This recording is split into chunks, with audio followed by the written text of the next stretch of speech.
So in a split second, I went from being almost top student in my university course, 1,500 people in the class, and then a few seconds later I went to just becoming the bottom student in one go. Waking up in the hospital bed with tubes and pipes sticking out everywhere, tied down to the bed because I'm allergic to morphine. I was getting a really bad reaction. And just dreams of people coming and telling me how lucky I was. I didn't feel lucky.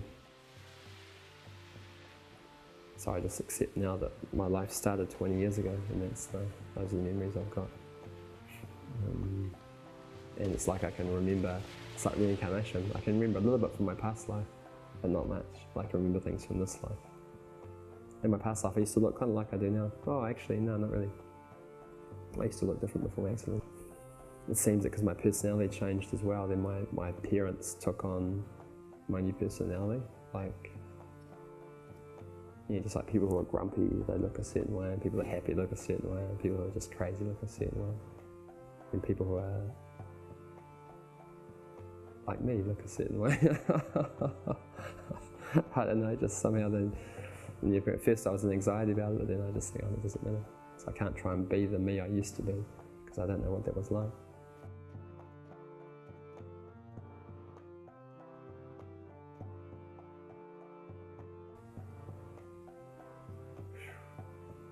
I don't know how we missed the turn off either. I mean, we've been in millions of times to this street. It's the main street in town, you can't miss it. It's just, yeah, but somehow we missed it. And then it's just a simple right-hand turn into the road, and there's no, she just didn't see the car coming the other way. I just don't know how that was possible. I don't know how I didn't see it. I would have told her, watch out, there's a car. But I didn't. It was night time, so it had its headlights on as well. Eyewitnesses saw it. They saw the car coming, they saw it, they thought, what's going on here? That car's turning in front of the other one. And then the ambulance came, they put me in the ambulance, and straight away at that point I had a big epileptic seizure in the ambulance, and choop, that's it, I was dead. And they just drove to hospital with a dead person on board. The doctor on duty that night was the same doctor that delivered me like 18 years beforehand. He was a friend of the family. So he said to the other doctor, I owe it to his mother, to my mother, to have a go. And the other doctor said, forget it, there's no chance, he's stone cold. But he took either one, maybe two nurses in with him, and they did 8.5 hour operation on me. Mostly just stitched my tongue back together and stitched all my face back on and everything back together nicely. And well, yeah.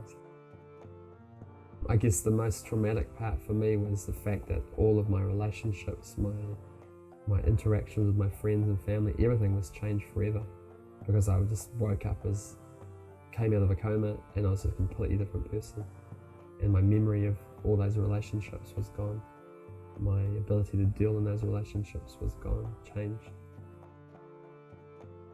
Initially, my headache was very much a part of me, and so I told everybody.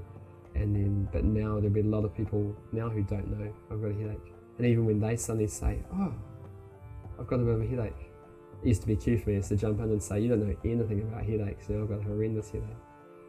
But now I don't do that. I describe it as being either bad or really bad, and it never actually goes away. Just my ability to deal with it's changed now. But the actual headache itself is still there, roaring away like it is right now. I used to get Panadol in boxes of 1,000, and I'd take them every sort of 2 hours, and to try and control the headaches, and they didn't really work, but there was no other option.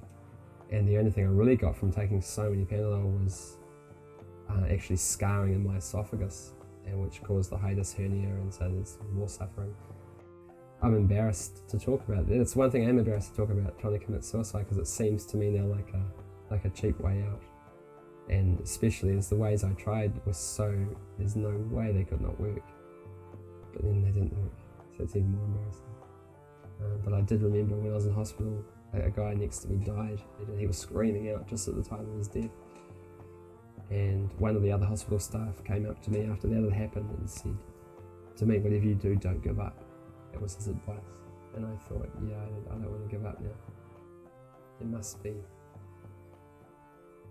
another way, so to speak. So after semi exhausting my searches and trying so many different things, I one day met this guy in the street. He presented this book, which was like a manual for human life, is how he described it. He said everyone needs to read this book if they've got a human vehicle, human body.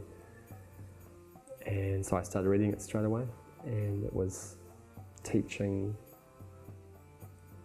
It was very clearly teaching that there's more to us than the body. So this was giving me some hope, because it was my body that was suffering. It's my body that was having the headache. And this was teaching me that there's more to us than that we aren't actually the body that's suffering. So that was really, I gave it my full undivided attention at that point and started reading it and studying it, and started to learn that there might be another way of dealing with the pain rather than directly trying to take it on with drugs and everything else, like legal or illegal. Instead, there might be another way of living which could actually help me deal with it. We're just trying to be more focused, not just in our Krishna consciousness, but in everything. And this focus comes from chanting Hare Krishna. It teaches us how to focus the mind, how to be present, how to be conscious, then Krishna conscious. The things that over time we realise some things make my headache worse, some things make it better. But always this chanting makes it better. And people often say that they might refer to us as the happy Haris, because we chant Hare Krishna. And we're always happy because they see us out in the street, that we're not asking for money, not doing anything, just out there chanting Hare Krishna and doing kirtan like that.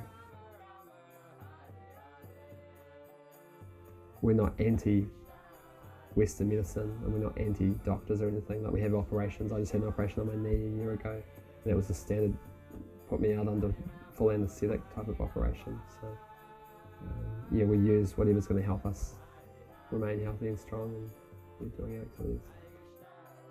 Well, the process of Krishna consciousness has given me the ability to deal with having a headache, to being able to deal with having constant pain. I guess the whole lifestyle, the whole package together has helped, but specifically, I guess, a lot of meditation, a lot of chanting Hare Krishna that we do, our own personal practice every morning, and then collectively when we come together with instruments and chant and kirtan. And the diet, the vegetarian lifestyle. Because I've tried so many different things, I don't see there being another cure that's going to just magically take my headache away. So I think the way I'm dealing with it now, just actually dealing with it being there, is always going to be the best thing. But if something comes along, then I'll definitely go for it. Hare Krishna, Hare Krishna.